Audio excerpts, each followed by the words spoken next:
Hi friends, welcomes to Devu's radio. കഴിഞ്ഞ എപ്പിസോഡിൽ നമ്മൾ കേട്ടു നിർത്തിയത് കാവിൽ നിന്നും തിരിച്ചു വരുന്ന വഴിയിൽ മനുവും ആദിയുമായി ശിവയെക്കുറിച്ചും കമ്പനിയിൽ പോകുന്നതിനെക്കുറിച്ചും സംസാരിച്ചു കൊണ്ടിരുന്നതാണ്. അതിൻ്റെ ബാക്കി ഭാഗത്തിലേക്ക് എല്ലാവർക്കും എൻ്റെ ഹാർദമായ സ്വാഗതം. ശിവയെ സപ്പോർട്ട് ചെയ്യുന്നത് പോലെ ആദിത്യ പറയുന്നത് കേൾക്കെ മനുവിൻ്റെ മുഖമാകെ പരിഭവം കൊണ്ട് കുത്തിവീർത്തു. അത് കാണെ ആദി തൻ്റെ അനിയൻ്റെ തലയിൽ ചെറുതായി തലോടി വിട്ടു. എന്നിട്ട് മെല്ലെ പറഞ്ഞു, എടാ അനിയൻകുട്ടാ, ഇവിടെ നീയേ ചെറിയച്ഛനെ പേടിച്ചൊക്കെ കമ്പനിയിൽ വരുമായിരിക്കും. പക്ഷേ അവളോട് നിന്നോട് പറയുന്നത് പോലെ ഞാൻ പറഞ്ഞാലേ പിറ്റേന്ന് കമ്പനിയിൽ വന്നെൻ്റെ നെഞ്ചത്താകും അവൾ കുതിര കയറുക. അല്ലെങ്കിലേ അതൊരു മരം കയറിയ. എന്തിനാടാ വെറുതെ എൻ്റെ കുളം ഞാൻ തന്നെ തോണ്ടണേ?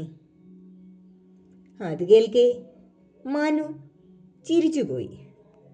ഉവ്വ, അതൊക്കെ പോട്ടെ. ശരിക്കും ഞങ്ങളെ വച്ചിട്ട് എന്താടാ ചേട്ടാ നിനക്കവിടെ ഉദ്ദേശം? നല്ല എഫിഷ്യൻ്റ് സ്റ്റാഫിനെ കിട്ടാഞ്ഞിട്ടാണോ ഞങ്ങളെ നീ ഇങ്ങനെ പിറകെ നടന്ന് ശല്യം ചെയ്യണേ?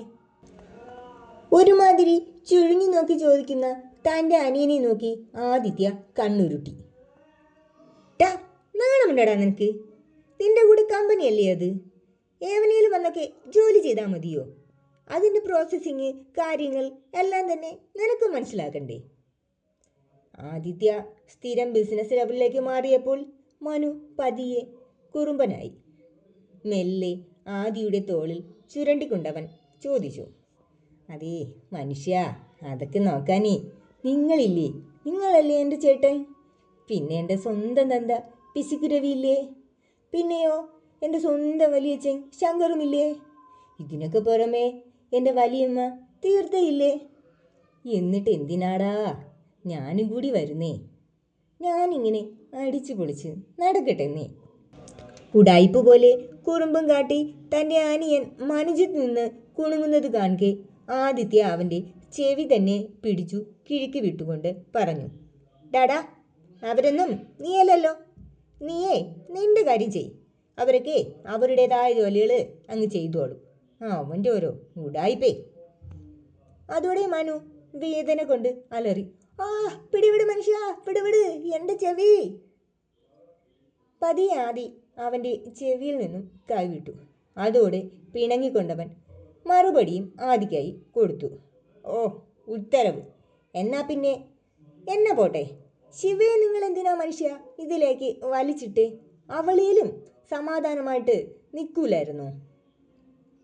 അത് കേൾക്കെ ആദിത്യ പതിയെ ഒരു കുസൃതി ചിരിയോടെ പറഞ്ഞു, അതേ, അത് ദക്ഷാന്റി പറഞ്ഞിട്ടാ.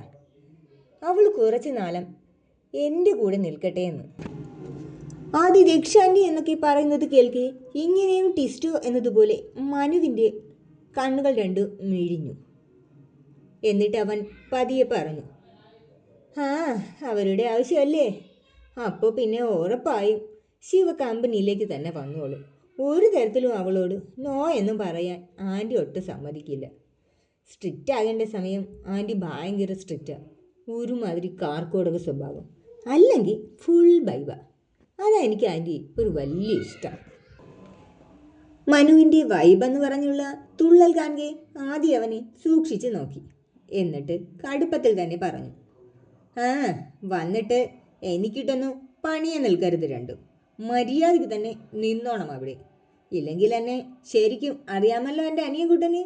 നല്ല പേട ഞാൻ വച്ചു തരും, കമ്പനിയാണോന്ന് നോക്കാതെ തന്നെ. അതോടെ മനു അവൻ്റെ മാസ്റ്റർ പീസ് ചിരി തന്നെ കാഴ്ചവെച്ചുകൊണ്ട് പറഞ്ഞു, ഹിഹി, ഇനി വേറെ വല്ല കൽപ്പന ഉണ്ടോ ചേട്ടാ? അനിയൻ കളിയാക്കിയതാണെന്നറിഞ്ഞിട്ടും ആദിത്യ ഒന്നും പറയാൻ പോയില്ല. പതിയെ അവൻ്റെ കൈ പിടിച്ചുകൊണ്ട് മുന്നോട്ട് നടന്ന ശേഷം പറഞ്ഞു, ആ ഉണ്ട്, ഞാനേ കുറച്ച് ബിസിയാകും. മൊത്തത്തിലൊന്ന് ഹാൻഡിൽ ചെയ്യാൻ നീ തന്നെ വേണം. സംശയങ്ങളൊക്കെ ഉണ്ടെങ്കിൽ എന്നെ കോണ്ടാക്ട് ചെയ്താൽ മതി. അതുകൊണ്ട് മാത്രമാണ് നിന്നെ ഞാൻ ഇങ്ങനെ പുഷ് ചെയ്ത് കമ്പനിയിലേക്ക് വരുത്തണത് തന്നെ. ഇച്ചിരി ഗൗരവത്തിൽ ആദിത്യ പറയുന്നത് കാണെ മനു അന്തം വിട്ടുകൊണ്ട് തൻ്റെ ചേട്ടനെ നോക്കി. ഇതിപ്പോൾ എന്താ സംഭവം എന്നതുപോലെ. നിങ്ങളെവിടെ പോവാ മനുഷ്യ? ആ പിശുക്ക് രവിയാണ് എന്നെ എങ്ങനെ ടോർച്ചർ ചെയ്യണമെന്നുള്ള ഗവേഷണത്തിലാണ്. അങ്ങേരുടെ ഇടയിലൊന്നും എന്നെ കൊണ്ട് തള്ളിയിട്ട് നീ വലിയല്ലേ ചേട്ടാ, പ്ലീസ്. ഇരു കൈകളും കൂപ്പി ദയനീയമായി പറയുന്ന മനുവിനെ കാണുകെ ആദി കൂർപ്പിച്ചുകൊണ്ട് അവനെ നോക്കി. ഹോ, അടങ്ങെൻ്റെ ചിക്കാ നീ. നിന്നെ ആരുമെന്നും പറയാൻ പോണില്ല അവിടെ.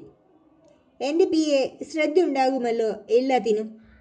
പിന്നെ ഹെഡ് ഓഫീസ് ആയതുകൊണ്ട് അച്ഛനും ചെറിയച്ഛനും അധികം കാണുകയുമില്ല. അഥവാ വന്നാലും നിന്നോട് കൊമ്പുമാർക്കാനൊന്നും അവർക്ക് സമയം കിട്ടില്ല. എല്ലാം ഞാൻ പറഞ്ഞു വച്ചിട്ടുണ്ട്. പറയാൻ പോകുന്നതിനും പറഞ്ഞതിനുമെല്ലാം ഒരു തീരുമാനമായി എന്നതുപോലെയുള്ള ആദിയുടെ ഈ വാക്കുകൾ കേൾക്കെ മനുവും അവനെ ചിറഞ്ഞു നോക്കി. എന്നിട്ട് ചോദിച്ചു, അതേ, അതൊക്കെ നല്ല കാര്യം തന്നെ. അതൊക്കെ പോട്ടെ, ഞാനും സമ്മതിച്ചു. പക്ഷേ വേറൊന്നിനിയും ബാക്കിയുണ്ടല്ലോ ചേട്ടാ. നീയില്ലേൽ എനിക്കാരാടാ പോക്കറ്റ് മണിയൊക്കെ തരുന്നേ? പോക്കറ്റ് മണി എന്ന് കേട്ടതും ആദി അനിയനെ തിരിഞ്ഞു നോക്കി ചോദിച്ചു, എന്താ നിനക്ക് പോക്കറ്റ് മണിയുടെ ആവശ്യമിപ്പോൾ? അല്ലെങ്കിൽ വിട്, അതിനുള്ള വഴിയൊക്കെ ഞാൻ തന്നെ നിനക്ക് റെഡിയാക്കി തരാം. ഒഴുക്കമട്ടിൽ മറുപടി പറഞ്ഞുകൊണ്ട് നടക്കാൻ പോലും മറന്ന് ആ വഴിയിൽ തന്നെ നിൽക്കുന്ന ആദിത്യയെ നോക്കി മനു ഉറക്കെ തന്നെ പറഞ്ഞു, എടാ ചേട്ടാ, മര്യാദയ്ക്ക് തന്നോ എൻ്റെ പോക്കറ്റ് മണിയൊക്കെ. ഇല്ലെങ്കിലേ ഇവിടെ തറവാട്ടിൽ ഉരുളിയും കിണ്ടിയുമൊക്കെ കാണാതാകുന്ന പോലെ നിന്റെ ഓഫീസിലെ പലതും ഞാൻ മുക്കും. പിന്നെ പറഞ്ഞിട്ട് കാര്യമില്ല, ഇപ്പോഴേ നീ കരുതിക്കൂട്ടി തന്നാൽ എല്ലാം ഞാനും കണ്ടും കേട്ടുമൊക്കെ അറിഞ്ഞും ചെയ്യും. അതോടെ ആദി തലയിൽ കൈവച്ചുകൊണ്ട് പറഞ്ഞു, ഹോ, എന്തൊരു ദുരന്തമാണടാ നീ. നിനക്ക് ഈ പോക്കറ്റ് മണിയും അടിച്ചു മാറ്റില്ല എന്നുള്ള ചിന്ത മാത്രമേ ഉള്ളൂ.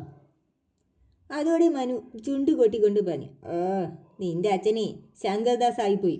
എൻ്റെ അച്ഛൻ രവീന്ദ്രൻ വല്ലതും ആയിരിക്കുന്നത്. അപ്പോഴറിഞ്ഞേനെ നീ രണ്ടും തമ്മിലുള്ള വ്യത്യാസം.